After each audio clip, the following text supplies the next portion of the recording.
Hello everyone, today we will be discussing PPMs, PPOs, the term sheet and the anatomy of it, and the due diligence process. We will begin by discussing a private placement memorandum, or a PPM.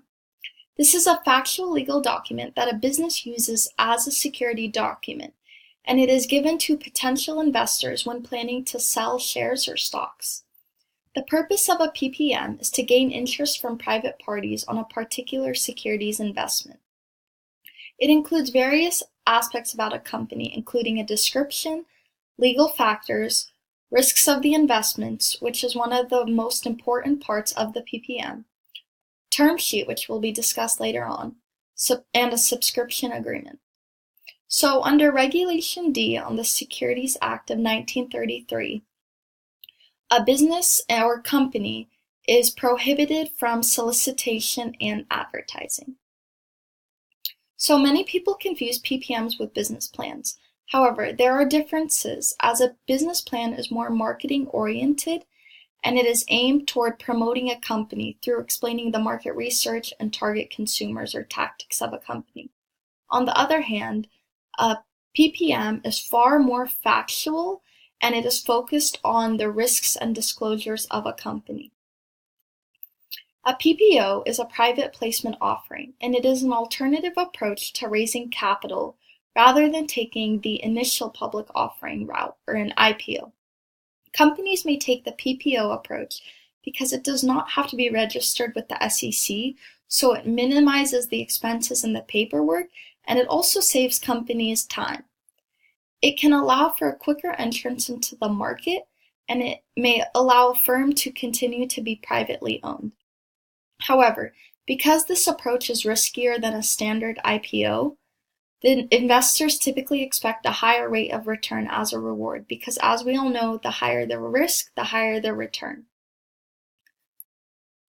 And under the PPO regulations, again, there is no advertising or solicitation allowed under the Securities Act of 1933. Furthermore, businesses must abide by all state, federal, and security laws. The number of offerees should also remain as minimal as possible, and the financial statements should be provided to all potential investors. So a PPO is definitely a riskier approach to raising capital. However, there have been times where it has worked for companies or startups. We will now discuss a term sheet and the anatomy of it. The term sheet is a non-binding agreement between parties that are involved in a transaction. It outlines the terms of this transaction or deal in specific and concrete detail, and it always includes the valuation of a company, the price per share, liquidation preferences, registration and voting rights, cash-oriented goals, and anti-dilutive provisions. Because a term sheet is a non-binding agreement, it is not written into law, so it is able to be negotiated. And it is often compared to a letter of intent. However, a term sheet is a bit shorter and less formal than an LOI, or a letter of intent. Finally, we will discuss due diligence, which is the process of investigating and evaluating a business opportunity presented. By reading the term sheet in depth, or looking at the PPM of a company, one is performing due diligence. They are ensuring that all financials, company information, and other materials are accurate and align with what the company states.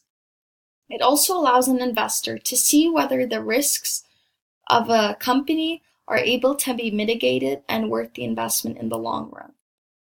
So it is very important to complete due diligence because you never want to invest in something that you don't understand. For example, in the stock market, you would not invest in a company unless you understand exactly what they do and how they raise their money. Due diligence is mandatory for lending institutions such as banks and credit unions, and they must perform it on individuals before extending credit to these customers. It can prevent future hazards or unsurprising details, and overall, it allows for a better communication and understanding for the investor about what they are getting into. So PPM, term sheets, PPOs, and due diligence are all just a few of the aspects of finance that are very important to understand. Thank you.